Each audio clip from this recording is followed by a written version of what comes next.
Friends, welcome to Ronnie Styles. இன்றைக்கி எங்கள் வீட்டில் சண்டே ஸ்பெஷலாக ரசமும் சிக்கன் தான். இதில் ரசத்தில் ஆயில் கம்மி, வெறும் பூண்டு, ஜீரகம், பெப்பர் தான். தக்காளி, புளி கரைசல் போட்டு நல்லா கொதிக்கிறதுக்கு முன்னாடி இறக்கி கொஞ்சம் பெருங்காயம், கொத்தமல்லி, கறிவேப்பிலையை போட்டு இறக்குனேன்னா செம்ம டேஸ்ட்டான ரசம் கிடைக்கும். நான் ரசத்தில் பச்சை மிளகாய் எதுவுமே சேர்க்க மாட்டேன், ப்ளெயினாக ரசம் செய்வேன். இது சாப்பிட்டா தான் நம்ம உடம்புல இருக்கக்கூடிய உடம்பு வலி, சளி எல்லாமே போயிடும்.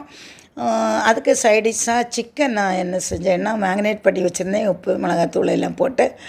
அதை கொஞ்சம் வெங்காயம், கொஞ்சமாக ஆயில் ஊற்றி, தக்காளி எதுவும் போடாமல் இந்த சிக்கனை அதில் போட்டு நல்லா மிக்ஸ் பண்ணி மூடி வச்சேன். அது வெந்த உடனே கொஞ்சம் பெப்பர் தூள் கொஞ்சம் ஜாஸ்தியாக போட்டேன், மிளகாத்தூள், மல்லித்தூள், கொஞ்சம் கரம் மசாலா தூள் போட்டு, தேவைக்கு உப்பும் போட்டு தண்ணி தெளித்து நம்ம மூடி வச்சேன்னா செம்ம டேஸ்ட்டான சிக்கன் ஃப்ரை இல்லைன்னா சிக்கன் கிரேவி கிடைக்கும். இது செம்ம டேஸ்ட்டாக இருக்கும் ஃப்ரெண்ட்ஸ். நம்ம இதை சாப்பிட்டேன்னா அந்த சளி அப்படியே போயிடும், உடம்பு வலியும் நீங்கும்.